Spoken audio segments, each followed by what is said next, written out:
J'adorais travailler à la maison, bricoler. Je me suis dit tiens, pourquoi pas essayer avant de concrétiser quelque chose. Et puis on m'a fermé les portes en me disant mais madame, vous faites pas le poids, vous faites pas la taille, vous tiendrez jamais. Je voulais prouver que j'étais capable. Annabelle a 25 ans, elle est mère de famille et après une longue période de chômage, elle a enfin retrouvé un emploi en contrat à durée indéterminée ici même à la belle initiative à Thaon-les-Vosges, une EBE, comprenez entreprise à but d'emploi.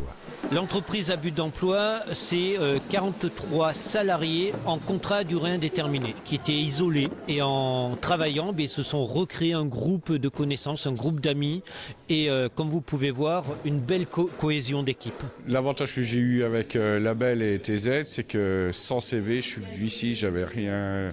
Je suis bricoleur, mais je ne suis pas menuisier. J'ai montré mes valeurs et puis aujourd'hui, on me fait confiance. Une entreprise qui ce mardi, dans le cadre de la 8e mobilisation nationale pour la grève du chômage, destinée à valoriser les savoir-faire et la capacité pour les personnes privées d'emploi de se rendre utiles, ouvrait ses portes. La belle initiative s'est créée grâce au dispositif TZCLD, Territoire zéro chômeur de longue durée. C'est un dispositif qui permet d'aller à la rencontre des personnes privées durablement d'emploi du territoire de Thaon pour co-construire avec eux leur emploi et puis construire une belle entreprise à but d'emploi pour les embaucher en CDI de droit commun. Ce sont des postes qui sont financés par l'État et le conseil départemental, donc à hauteur de 102% du SMIC. On a appris en août que le gouvernement avait décidé de baisser le budget alloué à l'expérimentation au niveau national, ce qui revient aujourd'hui clairement à geler l'expérimentation. Et c'est là que le bas blesse, d'où ce rassemblement en début d'après-midi devant la mairie thaonaise. On a un ministère du Travail qui ne comprend rien. Vous imaginez des territoires qui se préparent depuis maintenant 1 an, 2 ans, 3 ans, 4 ans, comme nous, on a vécu ça, et qui vont peut-être se dire demain, je ne vais pas être habilité, je ne vais pas pouvoir assurer aux gens la suite de l'opération parce qu'il y a ce genre de menace, c'est tout simplement intolérable. Et ça va parce qu'on a le député Viry qui est rapporteur de la mission Travail-Emploi pour le budget 2024, et au moins il défend le truc. Je pense notamment à des territoires comme Vincey, je pense à des territoires comme Saint-Dié, mais à tous les territoires de France. Vincey, où justement se tenait aujourd'hui une table ronde pour évaluer les besoins des acteurs locaux, entreprises ou associations en vue de candidater à l'expérimentation Territoire zéro chômeur. 2500 personnes en chômage de longue durée ont à ce jour en France retrouvé un travail en entreprise à but d'emploi grâce au dispositif Territoire zéro chômeur.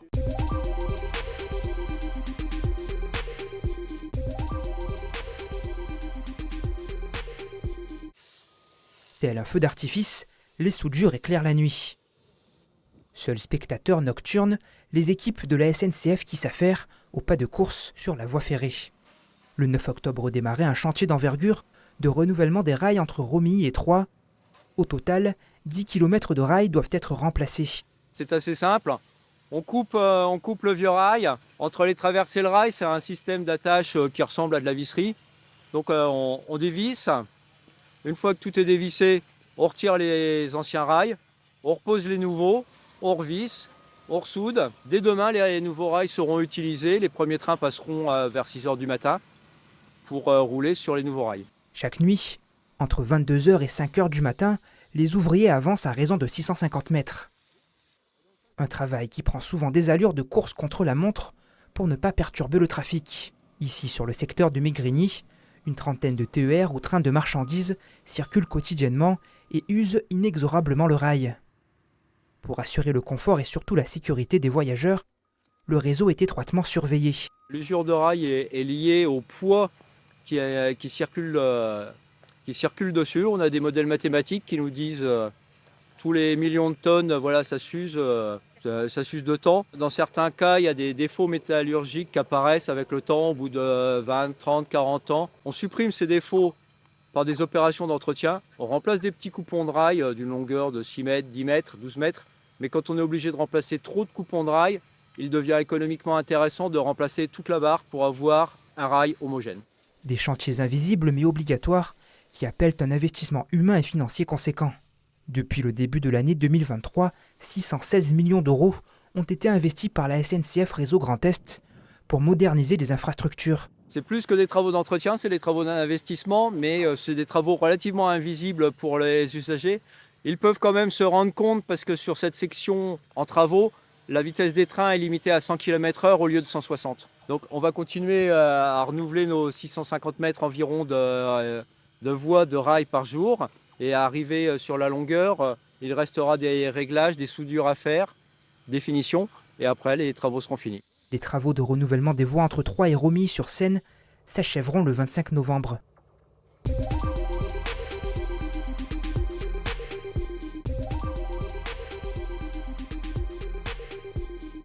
on est en Moselle. Et la force vive, elle est où? Le Moselle Open a tremblé hier pour la venue de Joey Starr et du DJ Cut Killer. Les deux artistes ont enchaîné les morceaux cultes des années 2000, issus du répertoire de NTM, mais aussi des mixtapes du DJ. Et ça n'a pas déplu au public, puisque ces sons ont fait renaître le jeune en chacun d'eux. Alors ma jeunesse, moi j'ai 40 ans, donc moi c'est ma génération, donc c'est top quoi. C'est toujours super sympa, ça fait plaisir à tout le monde, les jeunes, les plus anciens. On revient dans nos tendres années, puis c'est toujours le feu avec Joey Starr. Pareil, Cut Killer, c'est toujours des valeurs sûres, il n'y a pas de problème. Ça a mis de l'ambiance, et franchement quand on regarde le monde que ça a ramassé, c'est génial. C'est au-delà de l'événement tennis. Du tennis, ça fait vivre l'événement et je pense qu'il faut multiplier ce type de soirée. Il y a même des musiques que je connaissais pas et que j'ai appris qui sont bien. Les guests, il y en aura régulièrement. Ce soir, c'est au tour de Thomas Larose, Lou Agathe et du DJ Célestal de faire le show.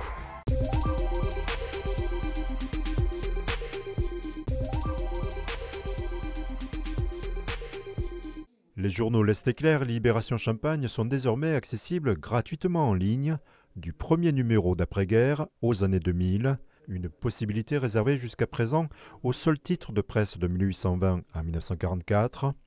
Cette numérisation a été rendue possible grâce au partenariat entre le groupe de presse et le département.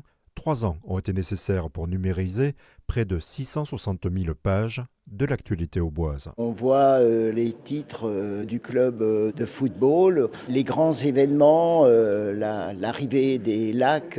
C'est toute l'histoire du territoire qui est retracée dans cette épopée. À la différence des titres plus anciens, ces articles sont encore protégés par les droits d'auteur. La recherche s'effectue par année puis par mois. Par exemple, on va dire le 20 juillet 1969. Voilà.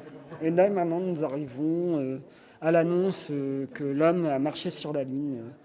Trouver la une de sa date de naissance ou un événement marquant correspond aux recherches les plus fréquentes, des demandes auxquelles le groupe de presse était dans l'incapacité de répondre, car seules 2 années sont archivées par ses services. Nous n'avons plus la possibilité, en tout cas pour des journaux d'il y a 20, 30 ou 40 ans. Donc il y avait vraiment un trou dans la raquette à ce niveau-là. Et aujourd'hui, nous avons cet outil qui permet à nos lecteurs de pouvoir puiser dans cette histoire locale, départementale, de manière très efficace. Il n'y a aucune autre collectivité, aucun autre journal ou groupe de presse qui fait ça. Cette numérisation inédite de la presse récente répond selon les archives départementales à des besoins de conservation de l'histoire locale et des documents au format papier. Ça correspond réellement aux attentes de notre public. De retrouver des événements nationaux, locaux, parfois familiaux, qui ont laissé une trace dans la presse locale. Ça peut être des événements heureux, des cousinades, des baptêmes,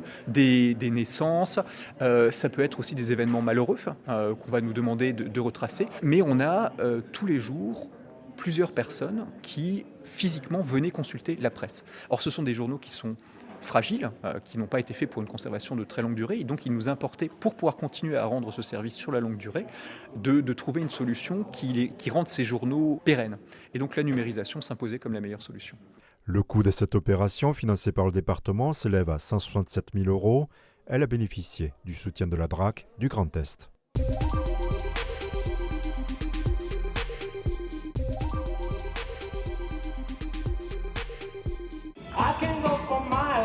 L'une, Léa, a tout juste 20 ans.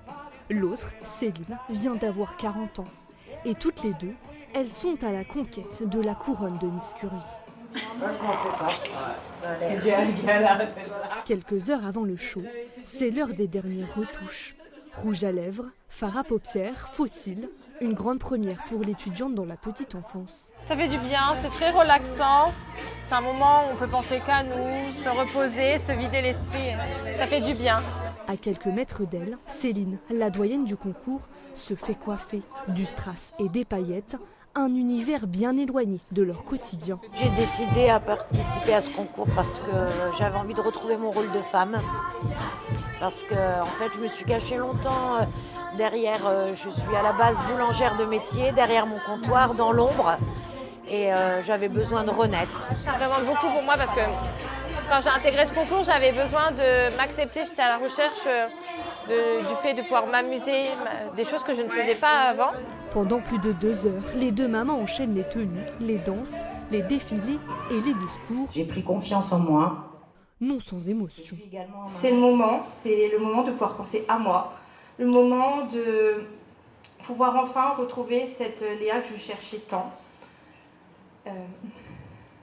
J'avais l'impression que j'allais pas réussir et tout. Jusqu'au dernier moment, j'ai pleuré. Et franchement, une fois sur scène, je me suis dit, ok, kiffe ton moment et n'aie pas de regrets, vraiment. C'est notre moment et franchement, ça fait plaisir. Tout le travail, tout le fruit qu'on a donné pendant une année, c'est concrétisé en fait. Enfin, l'heure des résultats. Et la Benjamin du concours a été élue première dauphine. Je me sens très très émue. Je ne m'y attendais pas. Pour moi, c'est vraiment un très très bon moment. Et je suis très très très très fière de pouvoir faire partie de ce merveilleux trio. Pas d'écharpe pour la quadragénaire, mais la victoire est tout autre. Assumer son corps et sa féminité. Du bonheur, je me suis amusée, j'ai kiffé. Après, je suis pas surprise entre guillemets. Je savais qu'en m'inscrivant à mon âge, il y a toujours un peu d'espoir, mais c'est bon. On va laisser la place à la jeunesse, mais moi... Voilà, le travail qu'il y avait à faire, il a été fait et j'ai passé une excellente soirée. Parmi les 11 candidates, c'est la Mosellane Océane Nickel, 21 ans, qui décroche le titre de Miss Curvie Lorraine. Elle défendra sa région en avril prochain lors de l'élection nationale.